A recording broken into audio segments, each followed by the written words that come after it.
Muy buenas tardes. Primero que todo, el agradecimiento al grupo colectivo Teatral Matacandelas con el director Francesco del Barco. ¿Es Francesco o Johnny Pani?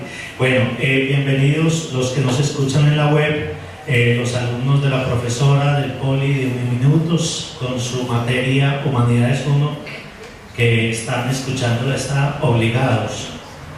Ojalá que la disfruten. A uno le obligan a muchas cosas en la vida y el detalle es disfrutar eso que le obligan, a un hombre Cristo. ¿Sí? Bueno, estamos de efemérides. Casualmente invité a Fran Bedoya porque el grupo Sofos, como tal, este proyecto hoy está cumpliendo 15 años. Tenemos fiesta.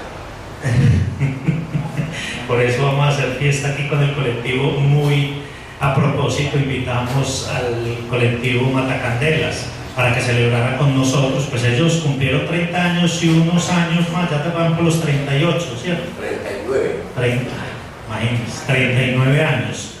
Entonces les contaba que el grupo Sofos, este proyecto como tal, nació el 6 de marzo del 2004 como la Escuela Zaratustra.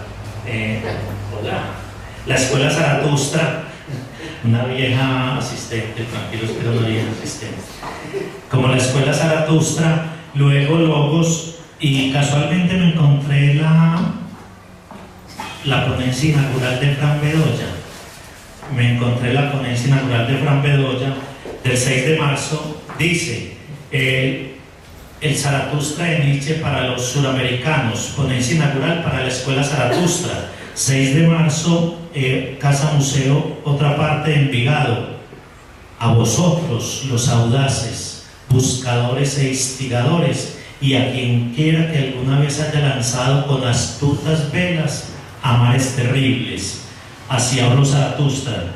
Y termina diciendo en su ponencia inaugural, insisto, no es colocar la vida para la libertad, por el contrario, la cuestión es cómo logramos ser espíritus libres para vivir.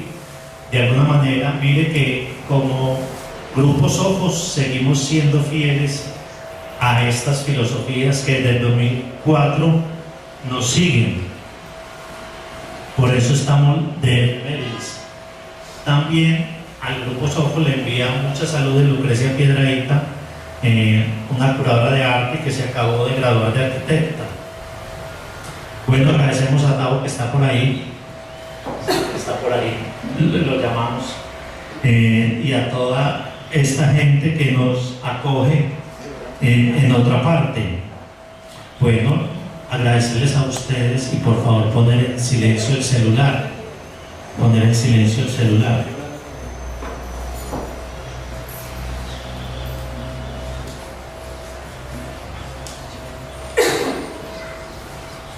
Bueno, aquí le voy a robar unos minutos aquí al colectivo Matacandelas, porque casualmente leyendo estos días Diana Bustamante del Festival de Cine de Cartagena me encontré estas palabras, muy a propósito. Dice: en un mundo que se polariza y que más que crisis humanitaria pareciera sufrir una profunda ausencia de humanidad, tener un programa es siempre un hecho misterioso. No solo es misterioso, sino revelador. Me parece importante recordarnos el valor propio de las palabras que nos componen. Nunca habíamos demorado tanto, quizá por nuestra propia resistencia a aceptar lo que la tendencia marcaba, por esta tosuda reacción a la normalidad. Alguien que nos ayudara a imaginar otro discurso, que se renueva desde la fantasía y las formas más imaginativas como una manera de resistencia. La programación de esta edición, que es muy casual, cambió totalmente lo que veníamos haciendo, ¿cierto, Tavo? La programación de esta edición alberga una suerte de mutación, ese algo inestable que nos permite remover estructuras, hacernos preguntas y tocar algunas que no hemos tocado. Y nos complace molestar con ellas, con esas preguntas, porque sin molestia no hay preguntas y sin ellas no hay crecimiento. Un permanente ejercicio de reflexión. Deben ser espacio de encuentro y avance crítico, augurando una estimulación intensa de los sentidos con muchas preguntas y pocas respuestas. Muy a propósito, pues que me encontré de Diana Bustamante, salió esta semana en El Espectador del Tiempo. Entonces, bueno, ya lo que vinimos a soñar, tenemos al colectivo Matacandelas, un grupo insigne de esta ciudad. Y es un grupo insigne porque ha sabido, a fuerza de tosudez, como lo decía allí, a fuerza de resistencia, sobrevivir.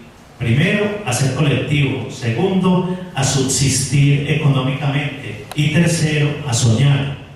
Ellos, incluso en la lectura preliminar, mandamos a los que les llega el correo, mandamos una historia de 30 años de ellos, escrita en el 2009 más o menos. Sí. 2009, perdón. Donde, más que la historia de ellos, es una crónica de Medellín y de los espíritus libres y a qué nos debemos aferrarnos. Entonces, los que la tienen, y si no, pues pueden entrar al grupo Sofos, al blog, ahí está, o a la página de otra parte. Entonces, queríamos darle un homenaje dentro de estos soñadores que queremos este año a este grupo. Y bueno, algunos que faltan, ellos nos contarán de esa historia y cómo logran soñar, porque algunos son jóvenes, otros no tanto, pero mantienen ese espíritu de soñadores. Bienvenidos, de parte del grupo Sofos, siempre serán bienvenidos. Aquí en otra parte, pues ellos montaron una obra de teatro, yo creo que casi todos saben, sobre Fernando González.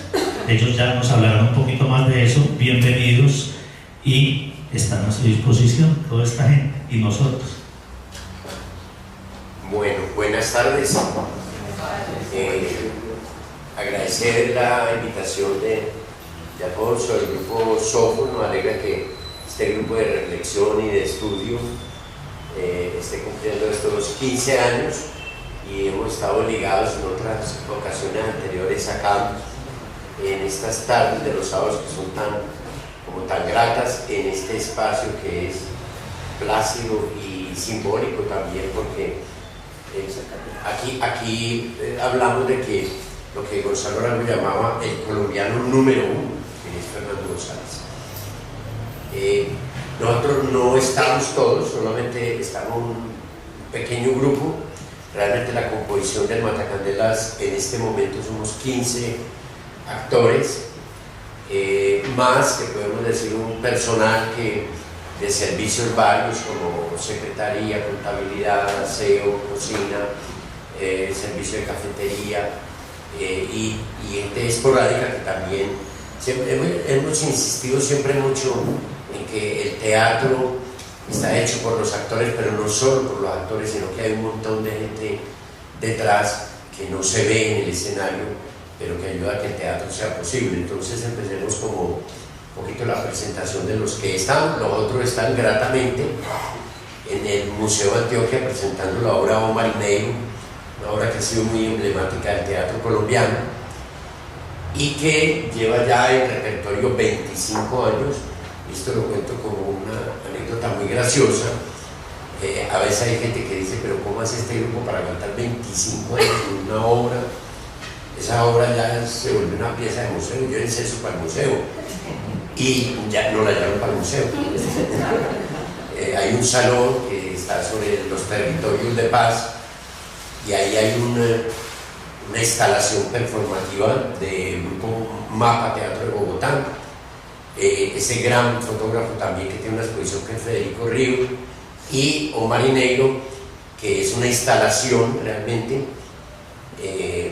de voz, de sonido, de imagen, que va pasando 24 horas, se repite durante el día para la población flotante que va ingresando allá, los visitantes, y durante 3 sábados llevamos la obra ya en físico, ¿cierto?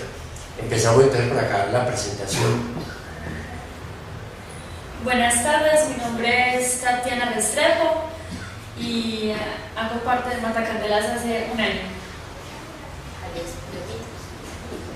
Mi nombre es John Ospina, estoy en el grupo Matacandelas desde el año 96. O sea, eso suma 22 años. Buenas, mi nombre es María Camila Alvis y estoy en el Matacandelas hace año y medio. Buenas, mi nombre es Fernández Toro y llevo en el Matacandelas de 22 años.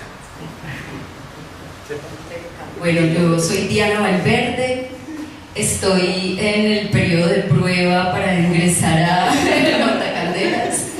Es lo mejor porque estoy como dándolo todo y siempre, o sea, ayer decía la mami como, no tengo afán porque este es mi proyecto de vida, ¿sí o qué? Entonces, bueno, está mi punto de vista con respecto al grupo y del grupo con respecto a mí, pero yo obviamente me quiero quedar. Ya veremos. Esto está grabado, ¿cierto? Yo el pivoto, que es la única que no tuvo miedo escénico en esta presentación. Ahora es el jurado calificador. ¿Te está vendiendo? Me viste miedo a mí también. Pero hombre, fue la única que no tuvo miedo escénico. Yo voy a hacer como una sinopsis. Esto es visto de ustedes acá que hablan de un año, periodo de prueba. Es una nueva generación que se ha integrado al Teatro Matacandelas y muy chévere que ahorita pues puedan. La idea es como hacer una breve semblanza del grupo para algunos que no lo conocen y a partir de eso mejor como que hagamos como un conversatorio, ¿cierto?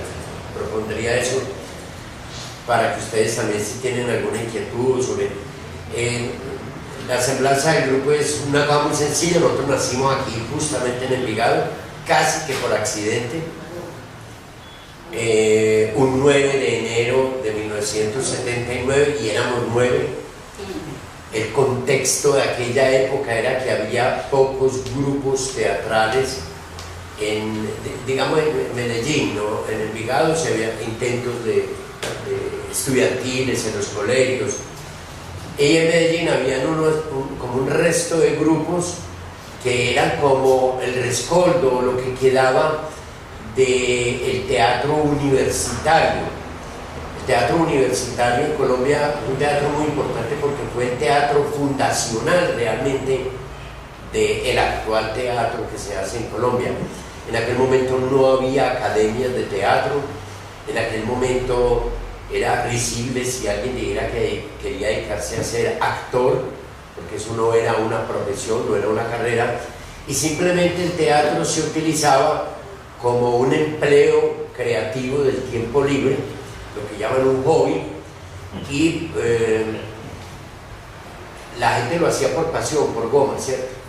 No se pensaba que fuera una profesión. Al cabo de los años uno ha ido viendo de que tiene que lograr, y es difícil, de que la profesión no mate la pasión, que se vuelve uno un profesional, y como vuelve un profesional, ya vivo de esto, ya estoy en esto, ya no hay retorno posible, no me puedo volver, entonces lo hago de una manera rutinaria o lo hago de una manera casi con teatro por encargo, y se vuelve como una cosa un poquito difícil. Nosotros en ese momento éramos unos jóvenes sin formación, el único que tenía alguna experiencia era yo como 3 fundadores iniciales que fuimos los 3 de aquí, de Envigado, nacido en Envigado, que habíamos dejado como esa asignatura, digamos, pendiente desde el colegio, que nos engomábamos con el teatro, con los sainetes en los días de la Semana Cultural, en los cuales incluso recibíamos a veces un estímulo, o sea, de ánimo, de que hiciéramos eso por parte de los profesores y los rectores, pero a veces también nos lo fustigaban, nos lo perseguían, de que no perdiéramos el tiempo, porque eso estaba bien como una tarde recreativa, pero que en eso no podíamos perder tiempo.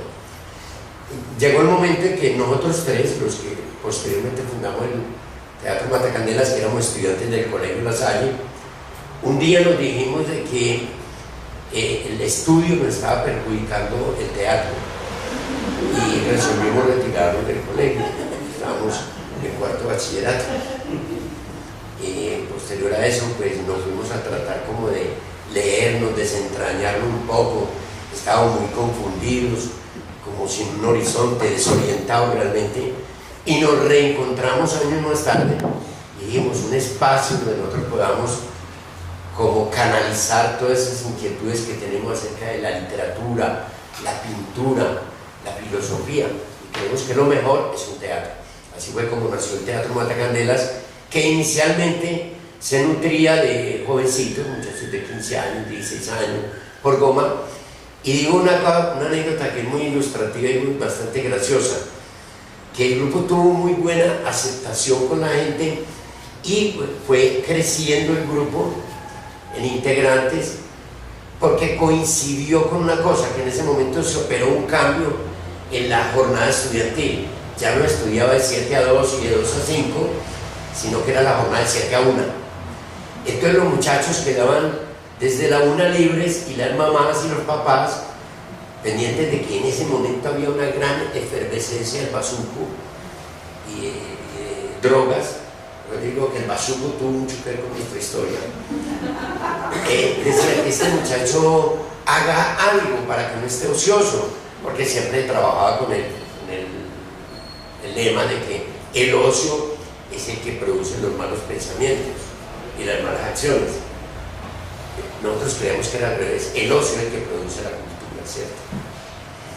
Entonces, las mamás felices, los papás de que el muchacho tuviera terapia ocupacional en las tardes con el teatro, y ellas decían de una manera muy graciosa: es mejor a que haga teatro a que esté por ahí fumando basura. Pero cuando ya el muchacho terminaba esto, decía: sálgase de esa perdera de tiempo que es el teatro. Entonces era como un ciclo que se iba dando repetitivamente, y siempre estábamos renovando la plantilla actoral, los chicos que llegaban.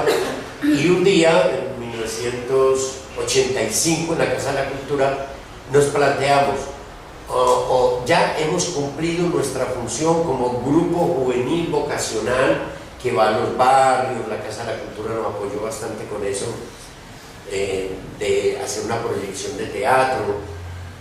Pero, a ver, planteémonos de que no solamente vamos a vivir para el teatro, sino que también podemos vivir del teatro. Es decir, ya como oficio, como profesión. Algo que todavía no se ha resuelto del todo, después de 30 y punta de años. Y fue así como, incluso con una mujer que recuerdo muchísimo, como tal vez alguno de ustedes la haya conocido, Luz Alicia Botero. Fue directora de la Casa de la Cultura y fue una mujer que nos ayudó muchísimo y nos rogaba: váyanse, váyanse, que aquí no van a crecer, busquen una plaza más grande, váyanse para Medellín. Nos ayudó mucho con compra de funciones, con apoyos, para que no fuéramos. Posteriormente salió en Envigado, se divulgaba mucho de que al Matacandelas lo habían echado de Envigado, y realmente lo echaban amorosamente, sí, muy amorosamente. Aceptamos ese consejo de Luz Alicia Botero, que siguió siendo amiga siempre, y sabíamos que para crecer teníamos que soltar el Envigado. Es así como llegamos a Medellín, ya empezamos en unas dificultades terribles. Para contextualizar un poco, en aquel momento, en el año en que el Teatro Matacandelas nació, surgió una cosa pavorosa en Colombia que se llamaba el Estatuto de Seguridad. El Estatuto de Seguridad, en la época del doctor Turbay, era un estatuto que suspendía todas las garantías constitucionales de los colombianos. Y en ese momento una de las cosas que el Estatuto de Seguridad persiguió mucho fue el teatro. Y lo explicaba en un informe al alto gobierno, pues, gracioso, mi general Landazábal, que lo llamaban lanzabalas. Él decía, le escribía al actor, algo así como esto, no es literal, pero la esencia era eso.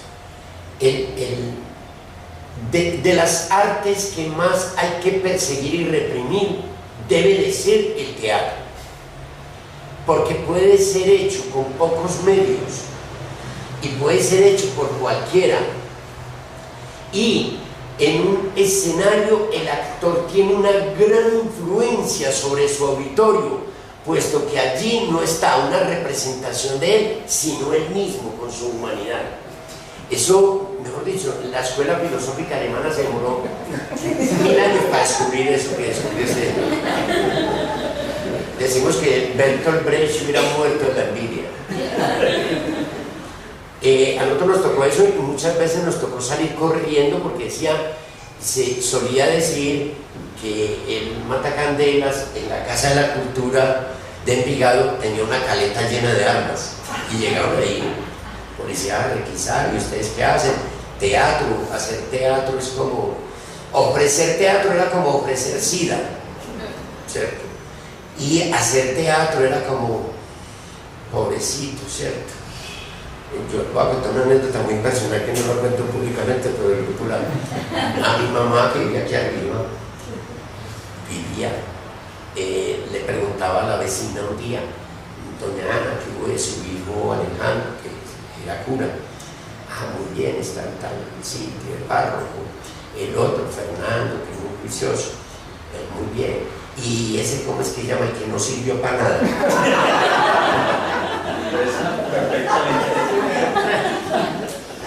Claro, la pobre vieja confundida me decía, amigo, mire los vecinos cómo lo valoran a usted.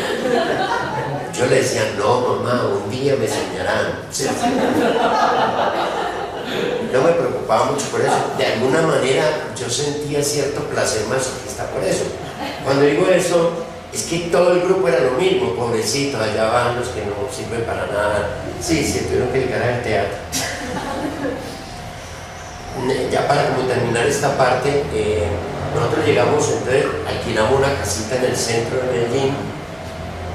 Ahí empezó una vida muy difícil porque ya no estaba mamá, Casa de la Cultura de Envigado, donde no pagábamos ni teléfono, no pagábamos luz, no pagábamos agua, no teníamos que pagar nada. Nos prestaban el sitio para enseñar todo el tiempo, éramos muy queridos allí realmente, en una casa tan hermosa como en la Casa de la Cultura. Y pasar ya a pagar arriendo, aseo, aquello, eso para nosotros estuvo a punto de destruirnos.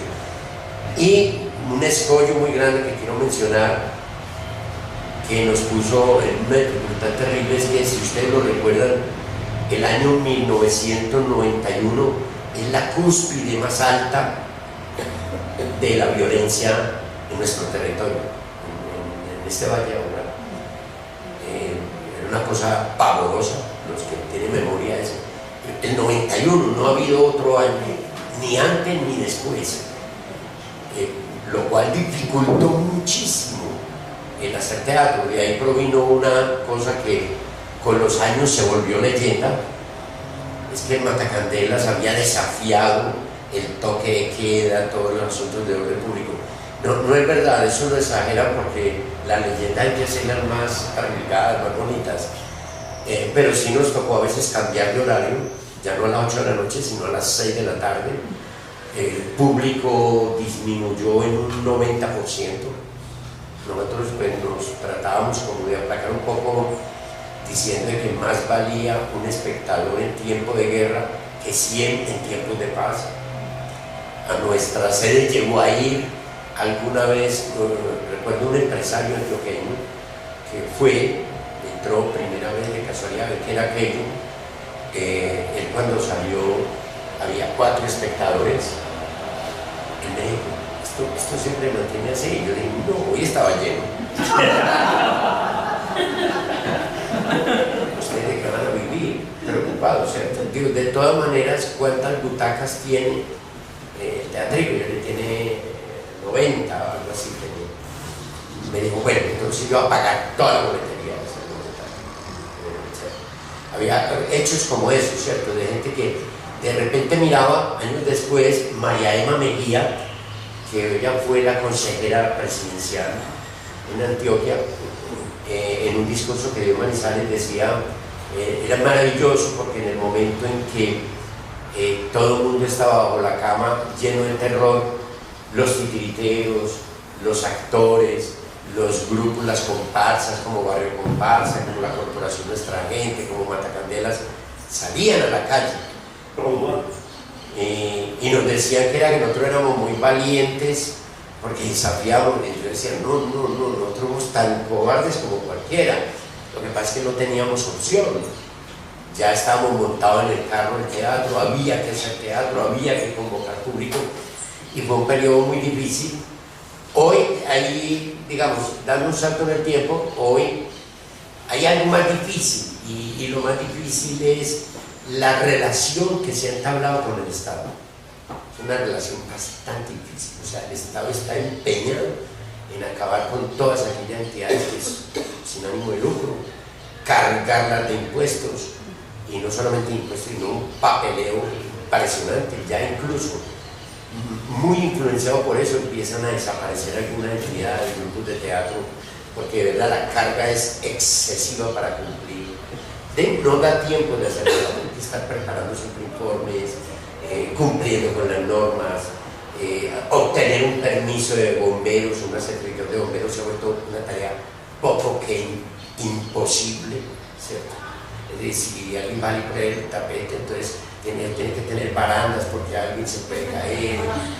Y bueno, algo que nos tiene muy preocupados, reuniéndonos a los grupos de teatro, porque realmente hay un estímulo económico por un lado, es muy poco realmente, muy poco, pero por el otro lado hay un desestímulo continuo a través de las trabas, donde te exigen lo máximo. Hay gente que realmente está prácticamente enloquecida con eso. ¿Qué más hay? ¿Ustedes quieren hablar? Yo No.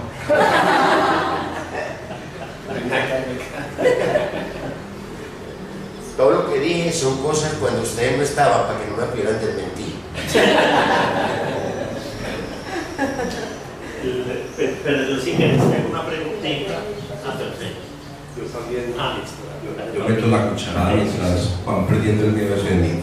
Sí. Cristóbal, a propósito de lo que decías del ocio, me hiciste recordar un fragmento de Pensamientos de un viejo, de Fernando González. Dice: en mis ensueños de la montaña atrapé esta verdad.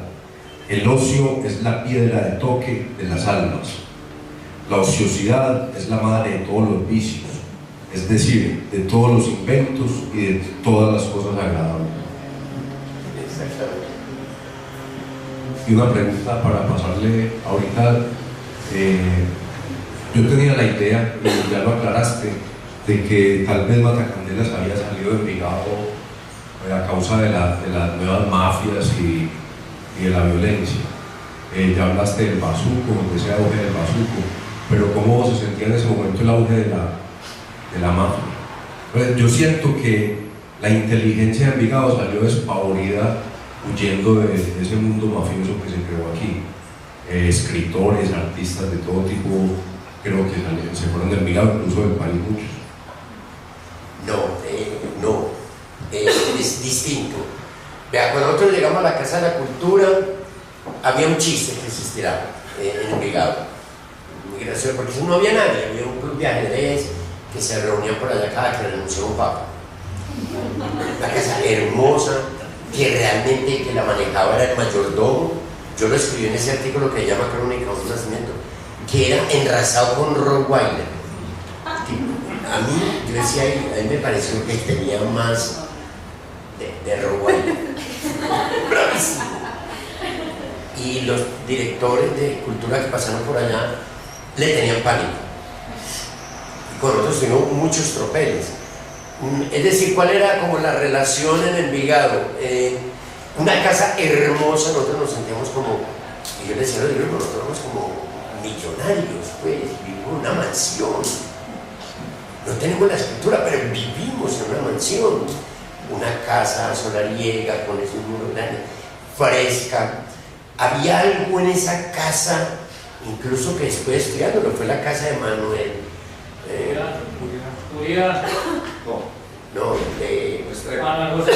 Sí,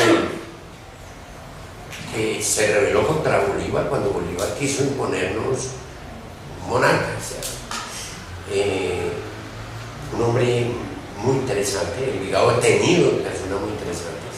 En el caso del doctor Manuel Uribe, Miguel Uribe Restrepo, es cierto. Entonces, les cuento como anécdotas porque es como muy simpático. Los otros ya usted lo pueden buscar en la web y ya está. Pero hay como una historia subterránea muy cómica. Nosotros cuando llegamos nos recibieron con un chiste. Y el chiste era que la gente llamaba y decía, aló, entonces decía, ¿dónde me contestan? Casa de la Cultura, ¿qué mierda quiere? Eso no había, la palabra cultura no existía, era una palabra inédita en este lenguaje. Y nosotros tenemos toda la casa para nosotros. En la época había 2 palos de madroño que hace poco fuimos, era una historiadora ya me alegaba que era nunca hubo otro palo de madroño. Y yo le decía, había 2, nosotros nos subíamos como micos y nos pasábamos las tardes enteras comiendo madroño. Hasta el punto de que decíamos, tenemos madroño de dependencia. Y los directores, el primer director se llamaba Beder Sánchez, no sé quién lo conoce. Bueno, Beder era un tipo que no tenía ni teléfono inicialmente, ni tenía presupuesto, él tenía que pelear las hojas, pelear con una máquina de escribir, y Beder era un tipo que ya lo conocíamos, era un tipo muy culto. Entonces ocurría de que por las rejas pasaban los chicos haciendo una bulla increíble con unas varillas, y yo estaba hablando con Beder y entonces gritaban los niños, Beder, viejo cacorro. Eran felices gritando eso, todas las tardes pasaban gritando eso. Y Beder me decía, tan tontos, aquí a este muchacho hay que educarlos. Ellos no distinguen entre un cacorro y un marica. ¿Ves qué ignorancia le queda en este pueblo? Bueno, a nosotros, por una claraboya que había cerca de ese auditorio, que había aquí incluso recientemente en la remodelación de la Casa de la Cultura, alguna gente que estaba en contra de que tumbara ese auditorio, que ahí empezó a hacer el Matacandela. A mí me dio mucha felicidad cuando tumbaron eso, eso era una mierda. Pero había una claraboya donde los niños se trepaban y nos gritaban, cacorros, maricas, marihuaneros. Y no sabían qué estamos haciendo. Estos actores de repente concentrados en el cine me decían, no, vamos a perseguir los pelables. Quietos, que esos son nuestros próximos espectadores. Y así fue. Claro, nunca habían visto nada allí. Yo quiero aclarar de que una de las cosas que a mí me motivó el teatro, aparte de la teatralidad misma, es que me habían dicho que en el teatro había mucha puta, mucho marica y mucho marihuanero, y a mí eso me encantaba. Las primeras. Sí, cuando llegué incluso a hacer teatro me di cuenta de que no era tanto, que era más la bulla. Que los actores son muy disciplinados, que son muy sanos, que son personas muy distintas en muchos aspectos. Y que todo lo otro es simplemente una difamación que hay, un miedo a la otredad, ¿cierto? A lo extraño, a lo que se me sale del currículo. Pues a un papá que le digan, el hijo le diga no va a dedicar al derecho, él ya conoce qué es eso, porque los modelos que nosotros traemos son modelos de la aldea: abogado, cura, boticario, notario. Pero que un hijo diga, yo voy a estudiar oceanografía, por ejemplo, pero el océano, pero hay que estudiar mi hijo el océano, porque no tiene ese esquema en su cabeza. Nuestro esquema sigue siendo aldeano. Allí en la Casa de la Cultura se empezó el entorno a cambiar mucho. Entonces, por un lado, uno iba viendo todo lo que estaba sucediendo, no faltaba ya entrar al parque y ver que ese parque era tan apacible, tan de mechudos en esa época, sí, discutiendo sobre Federico Nietzsche. Sí, en esa época. Discutiendo, estaba recién hecho Ancón, acuérdense que Ancón fue, y estaba la herencia hippie. Pero hay una cosa en lo que decía, es que no, esa mafia que empezó a surgir simpatizaba mucho con nosotros, con la gente que hacía literatura, con la gente que hacía teatro, simpatizaba con la gente que tenía como inquietudes filosóficas, siempre y cuando no le metiéramos a su territorio. Y ellos entendían que nosotros en ese territorio no estábamos.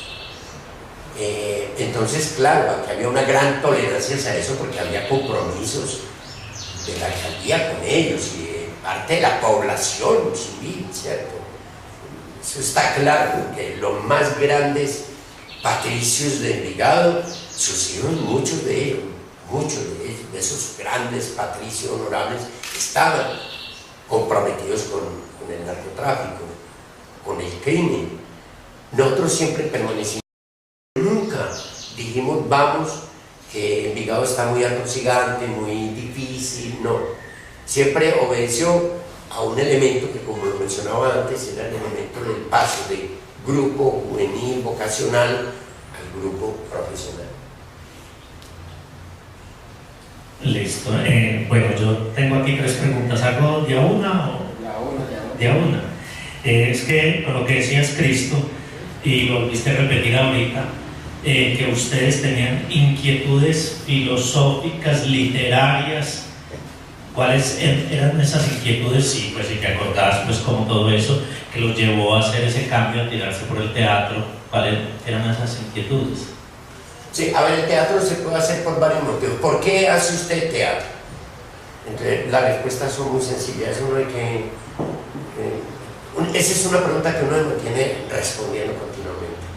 Entonces uno ve que se hace teatro porque hay que vivir de algo, ¿cierto? Entonces hay gente que dice, pues yo caí acá por herencia, porque mi papá era actor, me fue metiendo a este mundo y yo prácticamente me crié en un teatro, lo sigo por tradición y porque, hombre, de algo hay que vivir, no me molesta hacer teatro, me parece chévere, me divierte.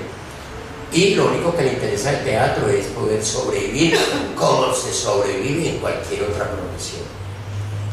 El otro por exhibicionismo. Hay una gran cantidad de gente que es, uy, salgo al escenario como de lindo. Pues es que yo a veces me miro al espejo y me da desmayos. ¿Por qué me hizo Dios tan lindo? Y esto lo tengo yo, tengo que hacerlo público, no puedo ser egoísta, hay que hacerlo público. Como decía el argentino que vino a una entrevista en Telemedellín y le pregunta a la entrevistadora, él hacía el papel de Gardel y el tipo muy parecido le decía, he hecho más de 200 funciones, pero te digo que soy el hombre más amargado del mundo, más triste, porque todo el mundo me ve y yo no me puedo ver. Es real. Hay otros que hacen teatro por consideraciones que tienen de gusto, o sea, me gusta el teatro, me gusta, tienen el histrionismo adentro, esa vena. Pero hay otros, yo creo que es el caso nuestro, mío, hablo más de mí en ese caso, que es que el teatro me proporciona una cosa que para mí es muy importante, que es la representación. Es decir, el teatro como ritual y el teatro como memoria. Los seres humanos, entre los animales, el resto de animales, las hermanas bestias, digámoslo así, sienten, tienen dolor, angustias. Nosotros no nos hemos podido aproximar mucho a ese mundo porque nos es desconocido. Conocemos más el mundo humano porque nuestro referente inmediato es yo, ¿cierto? Yo sé que el ser humano, que yo también soy ser humano, entonces sé más o menos cómo piensa un ser humano, cómo ve un ser humano, cómo siente, etc. Entonces, lo que le atrapa a uno el teatro es poder decir, el ser humano es un ser que sufre y es un ser que se alegra, y el ser humano puede compartir eso. Empecemos por el lenguaje, ¿cierto? El lenguaje, ¿por qué lo inventa el ser humano? Lo inventa para tratar de describir lo que siente. lo que piensa. Pero el lenguaje es insuficiente. Eso es una cosa que la estudiamos mucho en el teatro, porque es primero la emoción, alegre, triste, lo que sea, que la voz, que el lenguaje. Todo lo que un ser humano siente por el otro, eso que llaman amor, es una cosa tenaz, ¿cierto? Indescriptible. Entonces el tipo va a la novia a decirle todo lo que ama. ¿Y qué le sale? Te amo.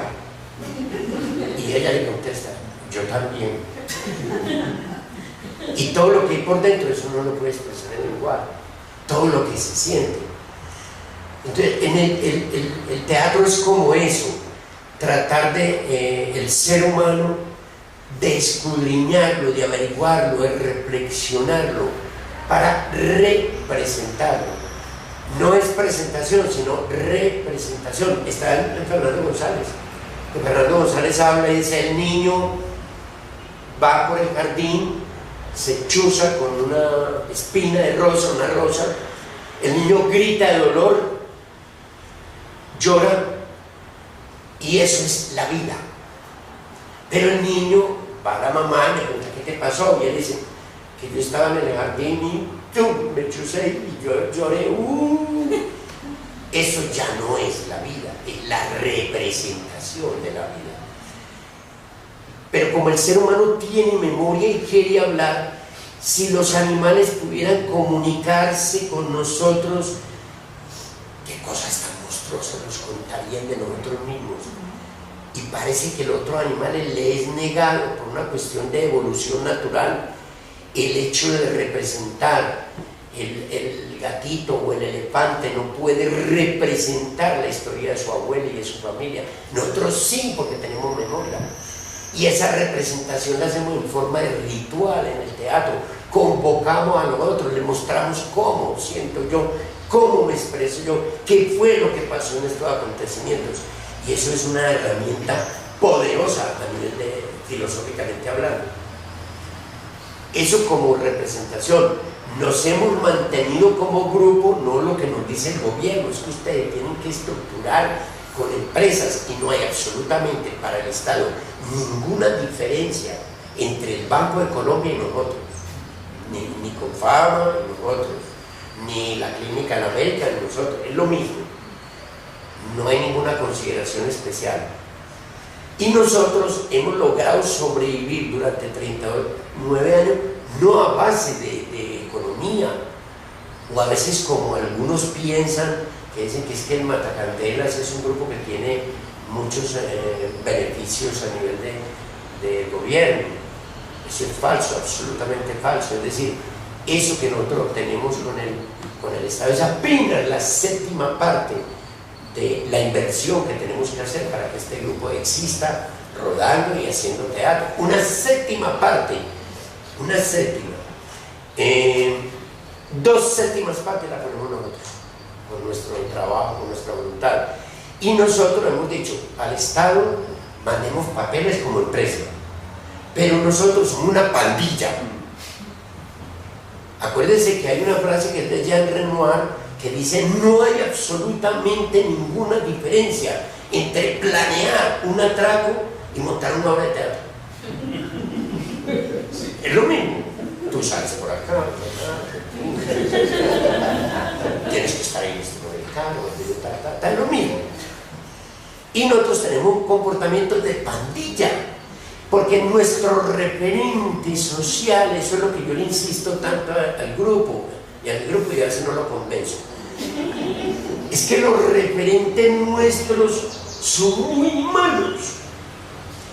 Cuchilleros, criminales, violadores, cacorrones, pedrastas, abusadores, chismosas, chismosos. Es decir, un mundo donde prospera mucho el delito y prospera mucho la agresión con el otro. Y hay una frase por ahí que es una frase tan sencilla, que es, los hombres son hermanos y juntos deben trabajar. ¿Hacia dónde está tendiendo el mundo?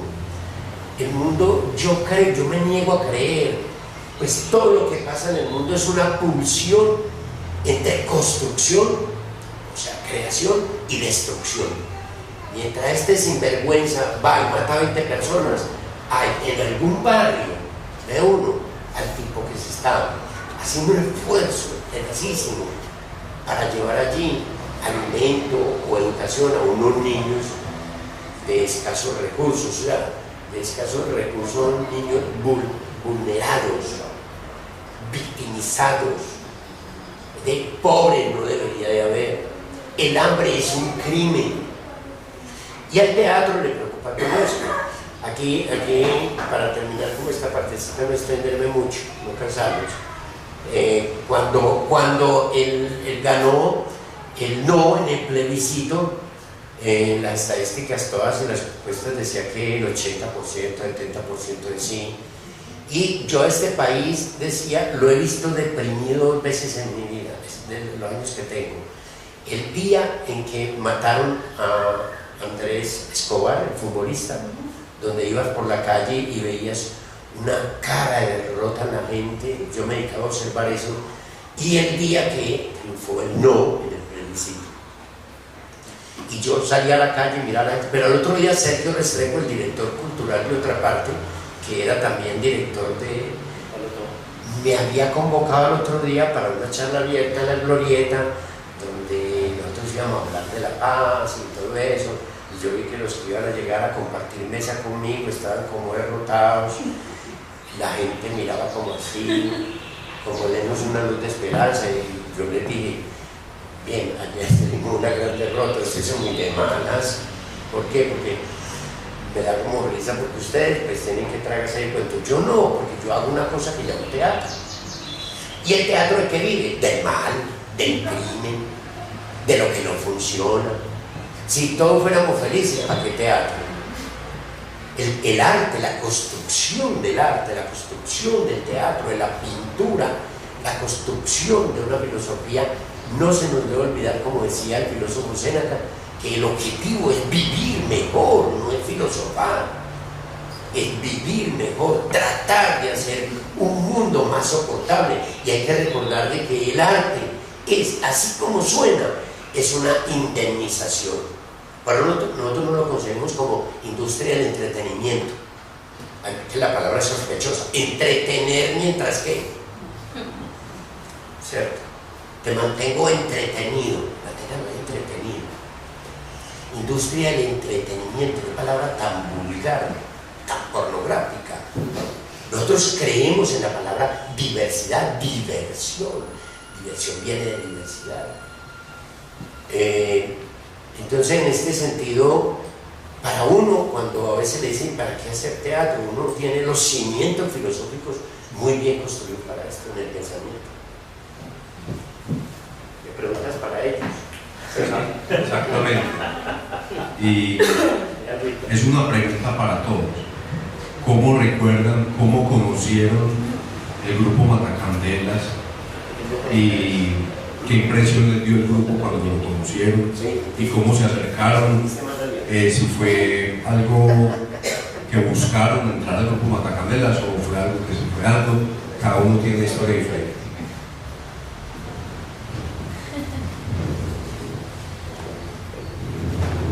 Bueno, yo conocí al Matacandelas cuando tenía más o menos 13 años, que fui a presentarme en el Cantadero con el grupo de teatro El Trueque, con una obra de Tennessee Williams. Y fue como una de mis primeras presentaciones allá, un lujo, una de mis primeras presentaciones en el Matacandelas. Y bueno, la relación empezó a ser muy cercana porque el Trueque, que era el grupo con el que yo estaba, pues era un grupo muy cercano a Matacandelas y que siempre ha buscado como seguir como ejemplo de alguna manera a los Matacandelas y bueno, entonces lo conocí hace muchos años. Ay, no. Va muy bien. Piensa que está actuando, muy bien. Y poco a poco se fue volviendo como la casa, esos sitios donde uno llega y se siente mucho las obras de teatro, el trabajo que veía. Yo creo que el Matacandelas es un referente para todos los actores de Medellín, por no decir de Colombia. Entonces, pues es como un privilegio ya hacer parte de ese grupo que veía desde chiquita, con el que crecí de manera muy cerca y nunca imaginándome que iba a estar acá. Cuando iba a ver sus obras nunca me imaginaba que iba a estar al lado del escenario. Eso a mí no se me pasaba por la cabeza. Pues yo siempre era la que estaba aquí contemplando y siendo como la afortunada de verlos a ellos en escena. Y ahora como que se cambió el lado y para mí pues personalmente es un reto y una responsabilidad muy grande, pero con mucha alegría. Bueno, algo similar me pasó a mí, me pasó a Tatiana. Yo hacía teatro con un grupo que se llamaba, yo no sé si eso existe todavía, Academia Teatral de Antioquia. Cuando Matacandelas tenía la sede en Córdoba, hicimos 2 semanas de una obra que se llama Antígona, y ahí conocí a Matacandelas. A la par con el teatro, yo he hecho también como música, y en el teatro Matacandelas es muy importante la música. Yo había hecho por ahí talleres de percusión, aprender a tocar percusión folclórica y parazón, salsa y todo eso. Entonces, una vez, yo no era de Matacandelas, pero ya los conocía. Una vez Diego me dijo, vamos a estrenar Pinocho, ¿por qué no vienes para que nos veas con la música? Y yo, pues bien, chévere. Entonces llegué a tocar las congas en Pinocho. Estuve en el estreno de Pinocho, que eso fue por lo alto, en el Teatro Polo Tobón, el estreno de Pinocho. Y después de eso ya empecé a participar en el grupo en lo que se llama Noche de Concierto. Yo seguía haciendo teatro con la Academia Teatral, pero iba cada diciembre a Noche de Concierto a tocar congas con ellos. Hasta que ya salí del grupo donde estaba, la Academia, y una vez que estaba me dijo, vamos a empezar un montaje, los diplomas, entonces ¿qué deseo? ¿Quieres estar? ¿Te interesa? Y yo, bacán, chévere, sí.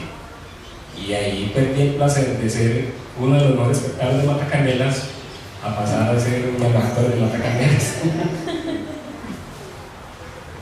Bueno, yo desde que estaba muy chiquita, como más o menos a los 15 años, de casualidad fui a ver teatro, llegué a Matacandelas y me enamoré absolutamente. Fue como si hubiera entrado a otra dimensión para mí. Y seguí yendo siempre, pues que había temporada y todo, sin conocer pues el grupo, sino muy lejanamente. Cuando salí del colegio definitivamente dije, no, quiero hacer teatro, pero en mi infinita ignorancia yo decía, no, pues tengo que ir a ser profesional y volverme una actriz para de repente poder pertenecer a un grupo como este y todo. Entonces me fui a estudiar al Teatro Libre en Bogotá. Estudié allá 1 año teatro y me aburrí mucho en Bogotá, no me gustó la ciudad, me devolví para Medellín y cambié radicalmente a estudiar administración de negocios, pero siempre muy pegada al teatro. O sea, yo dejaba de hacer largo tiempo teatro en la vida y algo me empezaba como a faltar, y siempre viendo pues a Matacandelas. O sea, yo iba a ver una obra de teatro y salía siempre como con un sinsabor, como la obra que yo quería, como yo quiero estar ahí, como que rico. Pero yo en realidad pensaba que por lo menos en esta vida para mí iba a ser muy difícil, imposible realmente. Yo creía que estar en Matacandelas no era para mí jamás. Por ciertas situaciones personales, yo tengo una hija que tiene 11 años, 1000 cosas, estudiando administración, todo, hasta que llegó un punto en que realmente la administración dije, no más, esto no es lo que yo quiero, lo mío es teatro, y empecé a hacer teatro con otro grupo que se llama De Reojo, y siendo muy cercana a Matacandelas porque mi esposo era de Matacandelas, entonces ahí empecé pues como a conocer al grupo un poquito, sobre todo pues a Cristóbal y así. Y luego en esas, un día, una noche, me enteré que iban a dar un noviciado en Matacandelas. Y yo, ay, ¿cómo así? ¡Qué felicidad! Pero era hasta los 25 años y yo ya tenía 28, entonces fui como, ay, muchacho, ¿será que yo puedo estar en el noviciado? Entonces me dijo, sí, hágale todo. Y entré pues al noviciado, una experiencia increíble. Ya ahí empecé ahí sí a conocer al grupo, pues como más de cerca a todos. Y terminó el noviciado Y cuando terminó el noviciado, ya después venía la fiesta de las artes escénicas y necesitaban pues como un apoyo en esa semanita y todo, y yo empecé a ir esa semana como a ayudar pues en la fiesta de las artes escénicas. Y esa semana para mí era el momento más feliz, o sea, yo me levanté y yo era como, ay, voy para Matacandelas. Y cuando ya la semana se empezó a terminar, a mí me empezó a coger como una depresión, yo era como, ay no, yo no quiero dejar de venir, yo no quiero dejar de estar aquí, es demasiado rico. Y empecé a organizar todo, como pues a buscar el apoyo de mi familia, pues principalmente como para ver si podía seguir embarcada en esto, porque realmente pues con mi hija era un tema delicado porque requiere pues mucho tiempo, era un cambio pues absoluto como de mi rutina de vida. Y se terminó la semana y yo sin decirle nada a nadie, pues ya como hablando ya con la familia y todo, yo simplemente llegué y seguí yendo yo así calladita como por un rinconcito. Yo al principio me sentía como si fuera una cucarachita por ahí escondida, como que yo era como, ay, pero la felicidad era tanta y las ganas de estar ahí eran tantas que fue imposible, como que yo dije, no, yo pues aquí me siento plena, me siento demasiado feliz. Cada una de las personas que hace parte del colectivo es maravillosa, pues todos son como en su forma y en su manera de ser, siempre es como una enseñanza continua pues de muchas cosas a nivel humano, artístico, en todo. Y así ya simplemente me fui metiendo y me fui quedando hasta que ya nunca más me fui.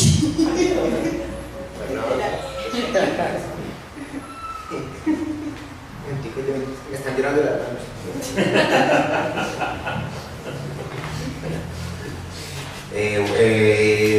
Yo conocí a Matacandelas en el colegio, en el último año creo que fue. Tenía un profesor de teatro que entró el último año a ofrecernos teatro. ¿Quiénes quieren? Y yo, ay, ¿será que sí, será que no? Porque siempre fui una persona más bien tímida. Y yo, hágale, me metí. Y al tiempo, este profesor también de Envigado casualmente, y casualmente, no sé por qué, qué tragedia, de Pedro González.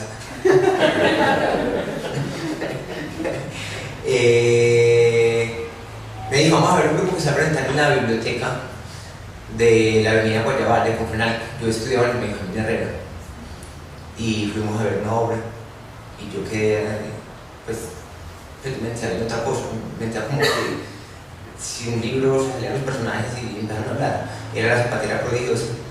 Yo quedé pues como nubilado con el grupo, con lo que vi.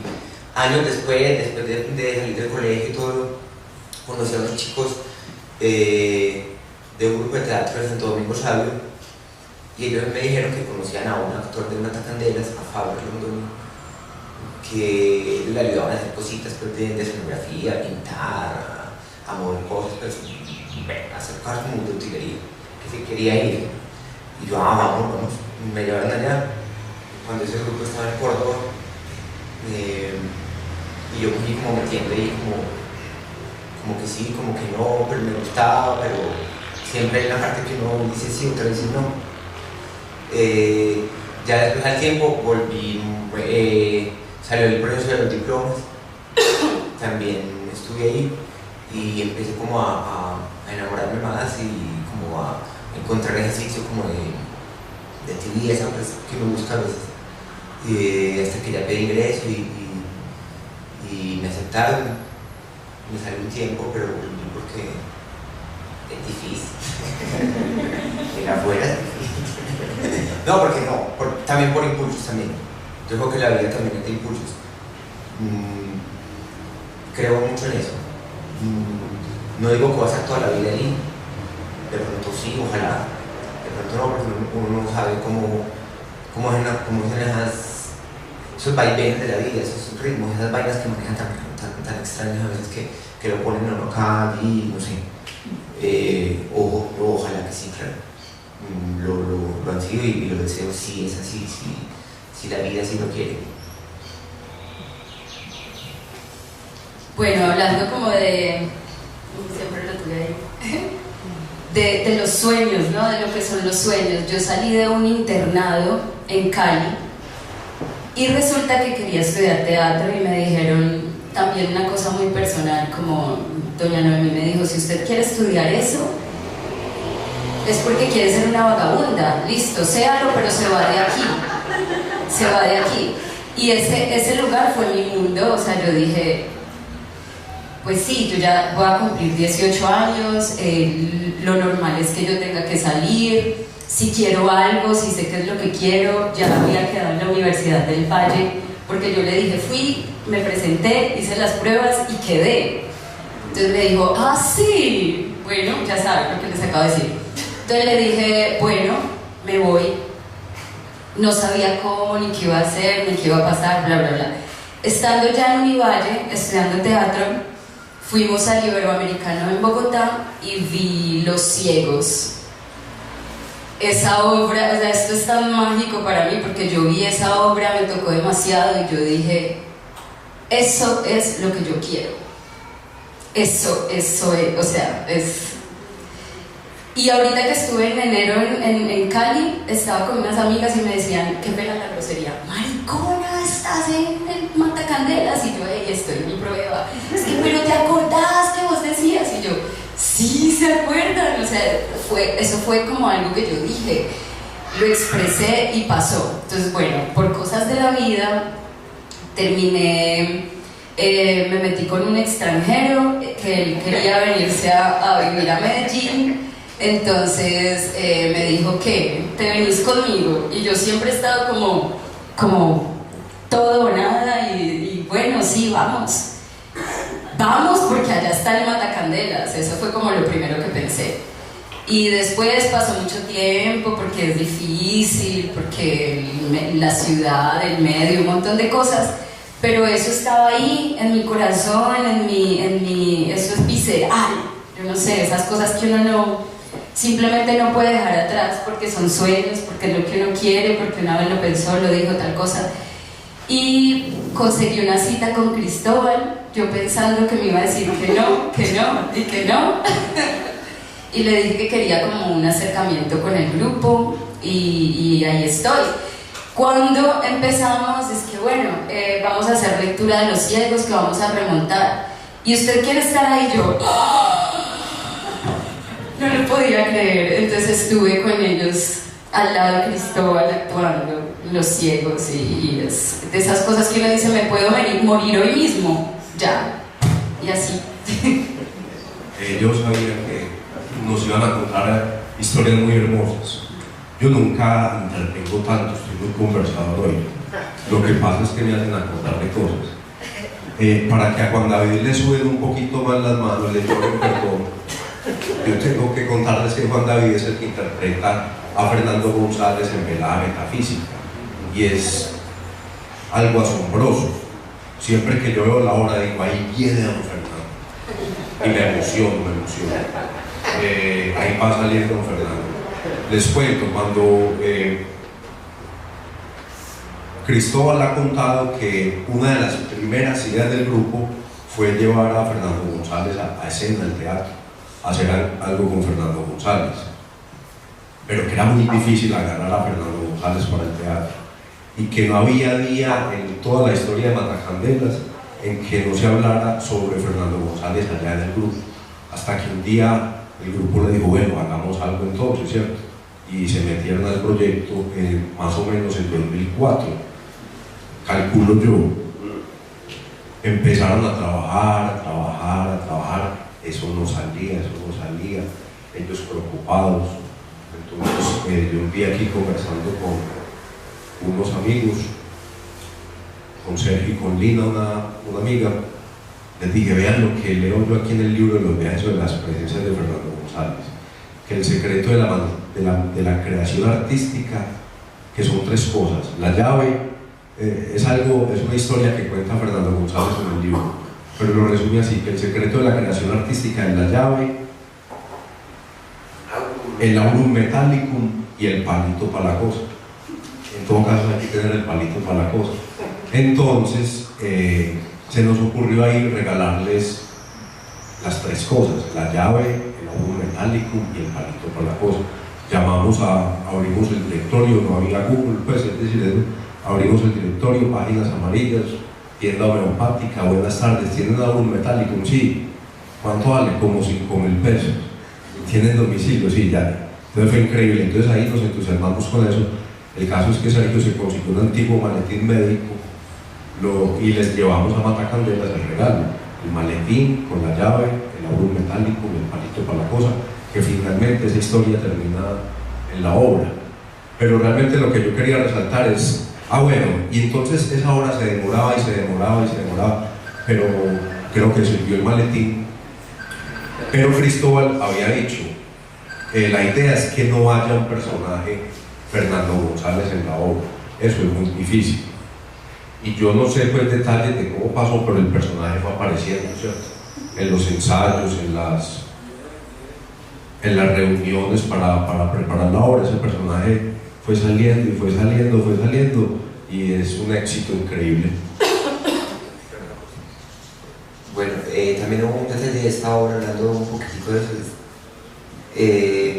Una vez hicimos una improvisación donde montamos un bar ahí pues, para pensar, pues para hacer una parte de un acercamiento pues, a un texto que nos dio Cristóbal, y creo que esa improvisación fue la que como que le dio cierta luz a Cristóbal del montaje en general.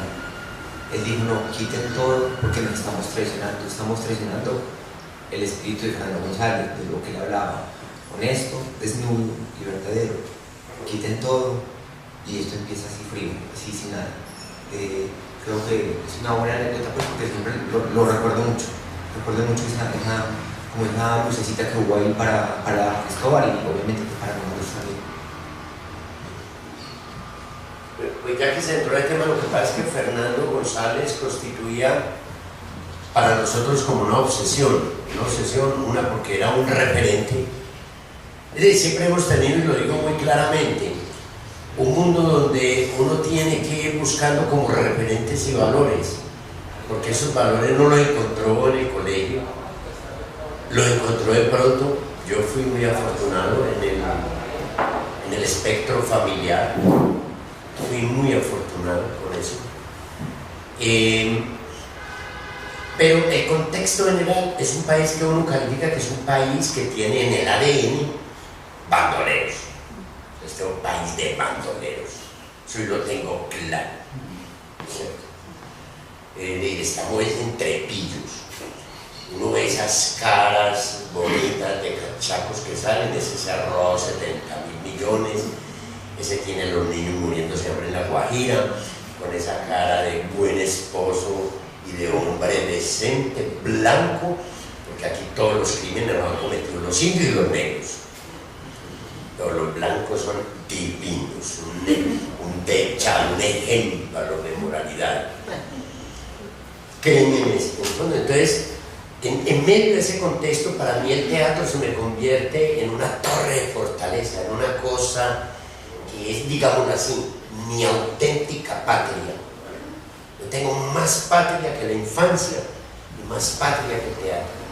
¿Por qué? Porque si no, uno tiene que proteger del mundo. Ya lo he dicho ahora de que era el arte que es una indemnización. El ser humano no es tan fácil como para que tenga solucionado el problema de habitación, de vestido, techo y comida y sea como una especie de gusano arrastrándose. Y por eso alguien decía, somos unos gusanos que aspiramos a llegar a las estrellas, ¿cierto? Entonces casi siempre el arte ha sido indemnización, reparación. El que sufre, el que no tiene voz, el que no tiene consuelo, y siempre las mayores obras de teatro, porque de la felicidad no se ha construido nada. Nadie dice, me acabo de leer una novela sobre un tipo que ganó una lotería, los hijos todos pasaron a la universidad, la mujer es divina, le es fiel, se aman, no se han divorciado ni pensarán nunca en divorciarse, el hijo acaba de tener el premio, todo eso, el arte, todas esas cosas, desde eso no sirve para nada, eso no es material de trabajo. A mí tráigame al desterrado, al tipo que sufre, al que tiene dolores, al que le acaba de morir la familia, que le acaban de matar la familia. Eso es el tema mío, ese es el tema mío. Entonces Fernando González, desde que nosotros estábamos en el colegio, nosotros estábamos siempre tuvimos como un poquito la claridad que nos la dieron los libros, de entender de que esos educadores eran un montón de viejos cacrecos, que lo único que querían sacar de nosotros era verduleros, gente que vendiera verdura en la plaza del Envigado, ¿cierto? Entonces nosotros nos rebelábamos, pero no teníamos, ya lo he dicho ahora, pero entonces ¿qué camino coger? Porque es que no hay alternativa. Y empezamos a leer a Fernando González. Y cuando empezamos a leer a Fernando González, fuimos sospechosos. ¿Qué lleva ahí? Eso del remordimiento no lo lea, y viaja a pie no lo lea. Eso no son lecturas recomendables. Y usted no está capacitado para leer a el loco.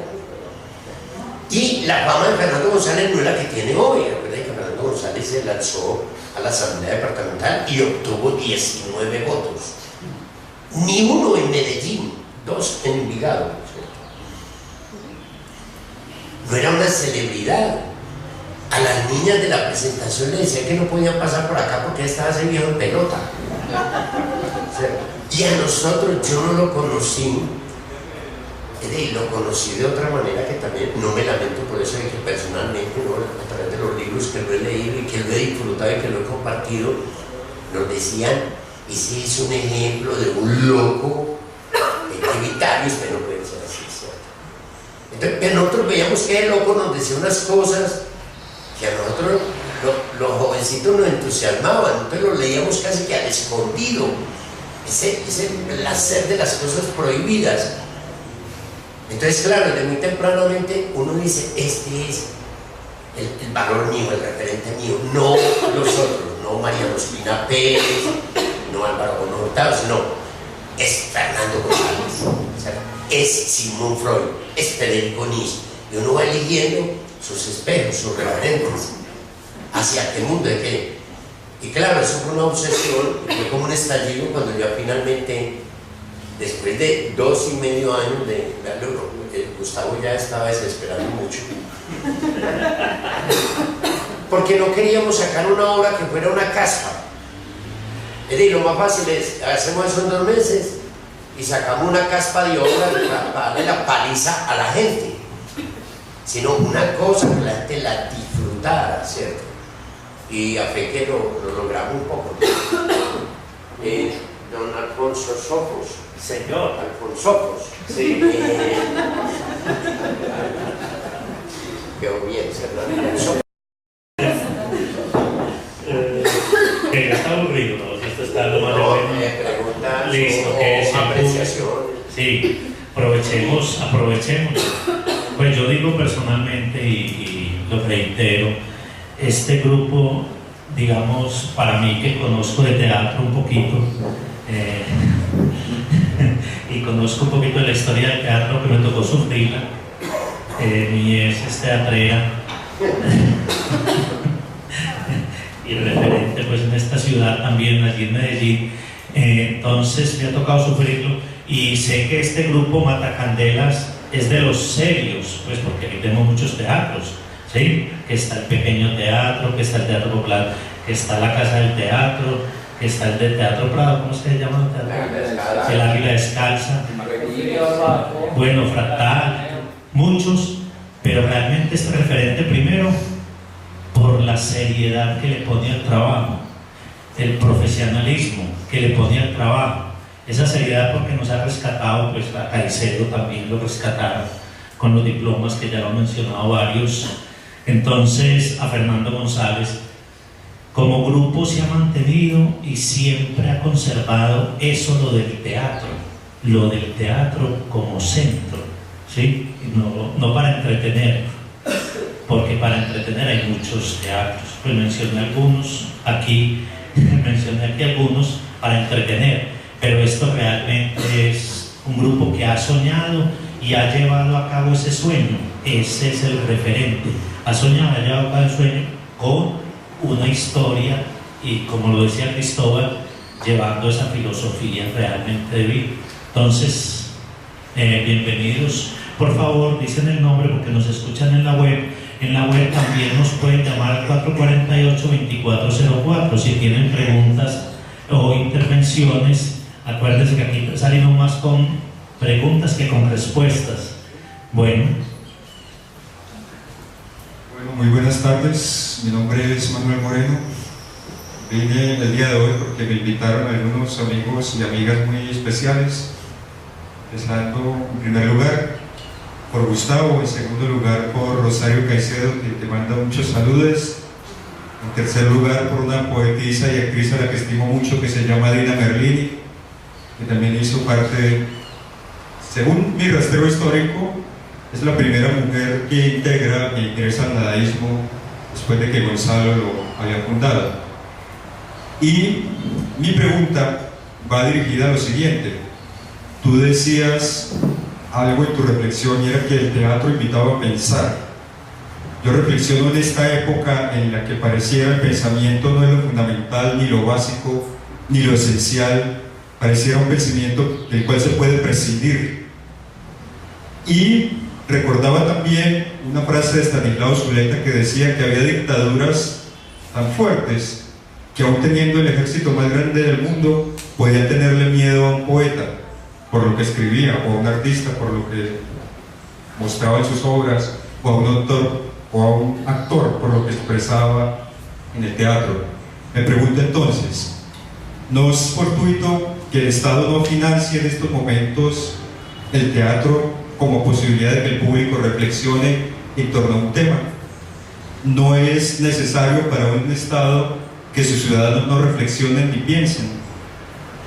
Porque si las personas reflexionan y piensan, no tendríamos el Estado que tendríamos hoy en día. Entonces, ¿no es el teatro también, en cierta medida, más que una diversión, otra versión de los hechos, otra forma de ver el mundo? Y por eso también corre la suerte de ser, o de llegar a ser prohibido. Gracias. ¿Quién quiere responder? ¿Cómo va a ser el comentario?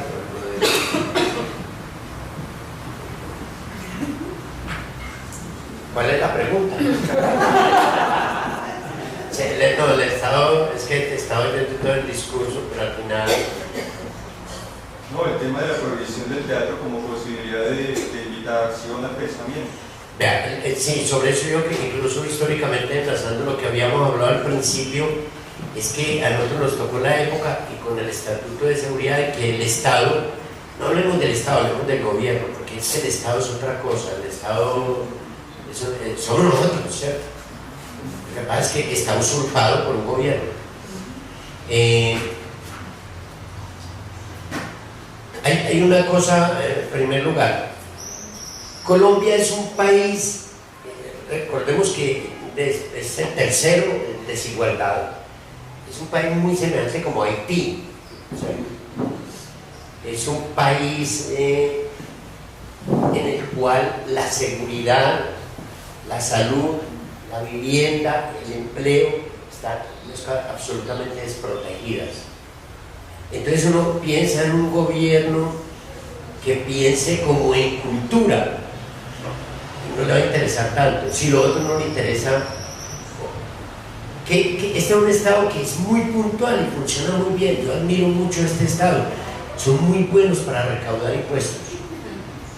Funciona a la perfección. A nuestro teatro, cuando van de la DIAN, yo les digo, ay, qué belleza, vinieron, supieron que existíamos. Y cuando vienen los del Ministerio de Protección Social, de Vivienda, no, nosotros tenemos la frecuencia, no estaba el Caballero, para sacar plata, cartillero. En la época en que nosotros estuvimos, el teatro era perseguido. Recuerde lo que hablaba ahora del general Mangazábal. Y de repente, cuando lo del narcotráfico se vino encima, que todo el mundo salió corriendo o estaban, como en la obra que sacó Jorge Blandón en la comuna que llamaba Habitante debajo la cama, todo el mundo empanicado, el gobierno empezó a echar mano de nosotros. No es extraño que esas concertaciones y esas cosas salieron en el 91, una sociedad profundamente herida, pero una sociedad también con un proceso inconsciente y muy interesante, tratando de resanar heridas, ¿cierto? Un sector también del gobierno diciendo hay que hacer resistencia. Entonces llamaron a los del teatro, venga, para hacer una primera plastilina, los vamos a dejar de perseguir, venga. vamos a estimular lo que ustedes hacen, porque estamos empanicados. Entonces entendieron que nosotros podíamos ayudar a eso que no me gusta mucho la expresión, pero para resumir, el tejido, de restablecer el tejido social. Hay un sector del gobierno, digámoslo así, que hay gente que piensa, porque el gobierno no es solamente una cosa, pero hay un sector generalmente compuesto por gente muy joven que está en el gobierno y que realmente hay que conocer, porque uno lo ha visto, tiene la apuesta por una sociedad mejor, por restablecer muchas cosas, y otro sector que se niega, que es muy fuerte. El teatro está contemplado como dentro de las artes como un bien público. Entonces la Constitución está de que hay que fomentar, estimular eso. Obviamente, y yo lo voy a decir sinceramente, nosotros a través de los grupos de teatro que hay en Medellín, a través de la people, que lo he consultado con ellos, a través de las becas, a través de las obras que sacan, en ningún momento ha habido una censura. Y hay cosas incluso que son contra el propio gobierno, y hay que decirlo claramente, porque lo más fácil, lo más perezoso sería decir, sí, no, somos censurados, nosotros somos unos rebeldes. No. En ese terreno ha visto uno cosas que son incluso en contra del gobierno y están apoyadas por el gobierno. Es muy extraño, mire, es una cosa que la revista Conjunto, una revista castrochavista. ¿Cómo? ¿Sabe dónde se imprime? En Colombia. Pues, regalo de Colombia a Cuba. Es una cosa impresionante. Contradicciones que se ven ahí. Las grietas que hablamos de una sociedad que también ha ganado su espacio para producir, hacer teatro, para llamar a las organizaciones sociales, para hacer algo, porque yo creo que es que todo se nos está yendo, todo está haciendo goteras. Y nosotros no podríamos hablar, estamos hablando de un gobierno ineficiente que no ha podido controlar lo grueso de la problemática colombiana, entonces se dedica a perseguir borrachos, a código de policía para la caca del perro. Es un gobierno que se podía dedicar a la crianza de los conejos. Es un gobierno, digámoslo así, en el mejor sentido de la palabra, maricocho, incompetente, que lo grueso no lo administra y se ha dedicado a administrar por ahí cositas. Es como un gobierno como de jardinería, más preocupado por la caca de un perro, porque un punque le toma una cerveza en un parque y no por las masacres o por investigar esto. Esas son las grietas que tiene una sociedad y las contradicciones en las cuales nosotros cabemos.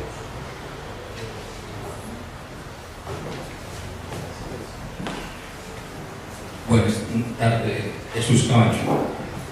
Usted empezó con 4 clasificaciones de teatro, luego agregó la quinta de la entretención, pero a veces por allá en los 80 hablaban del teatro militante, y uno no sabe, militante para cualquiera sea la ideología, no solamente para una, sino en general. Esa idea de ese tipo de teatro para hacer política para cualquier lado, ¿eso se acabó o eso fue una mentira o qué fue? ¿O eso sí existió alguna vez?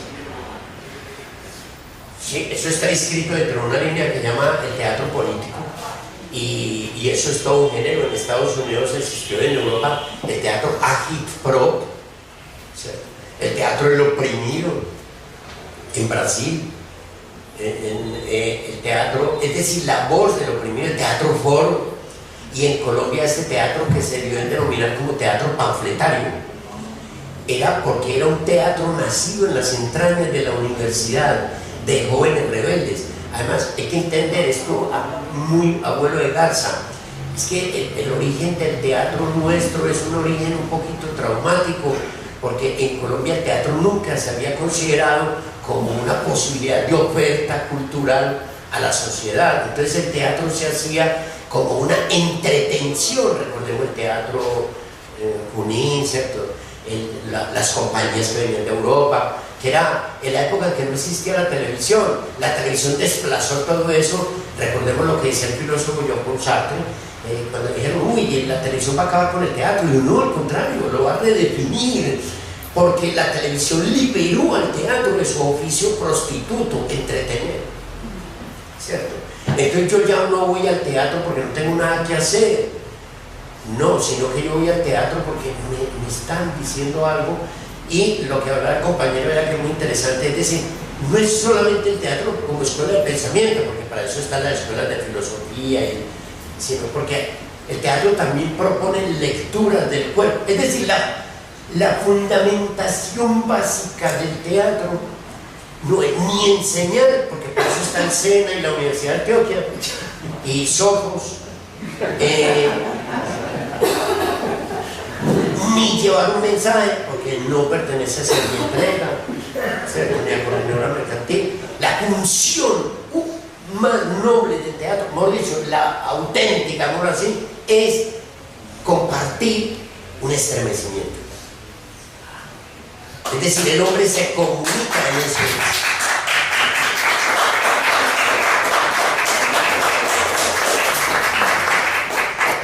Lo que pasa es que, el compañero, la situación es tan difícil que los grupos rebeldes, los grupos marxistas, tomaron el teatro y lo utilizaron, que es absolutamente lícito, en programas de agricultura en Perú, en Ecuador, en Colombia. Se ha utilizado el teatro como formas pedagógicas para enseñar el cultivo, para enseñar algunas cosas a los campesinos, ¿cierto? El lícito, ¿qué es el teatro? Es un patrimonio de la humanidad, utilícelo como quiera. El Banco de Colombia también lo utiliza y me lo llama, mire, algunos se podrían disfrazar de cheque y salir, que vamos a cumplir 50 años. No, nosotros no.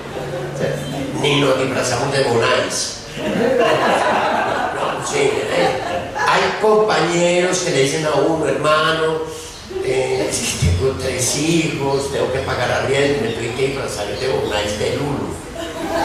Y uno dice que se disfraza de Bonais de Lulo, seguramente piensa uno, ¿cierto? Entonces, yo digo, yo entiendo de la misma manera en que alguien me puede decir, me tuve que en el edificio Cortejera a pedir limosna porque me estaba muriendo de hambre. Es entendible. Yo entiendo eso que me estás diciendo, pero no es una discusión estética, no es una discusión filosófica. Entonces yo puedo llegar allá en casos de hambre, porque yo no sé, pero ahí me ha dado hambruna, uy, qué puta hambre tengo ya. Pero hambre. Yo creo que ninguno aquí puede que sí, alguno la hayamos padecido. Esa cosa tan frecuente. Les recomiendo un libro, ustedes que están acá, de esto que es de Martín Caparrós, que se llama Hambre. Mientras usted lee este libro, mientras lo lee, en el mundo están muriendo 25.000 personas de hambre.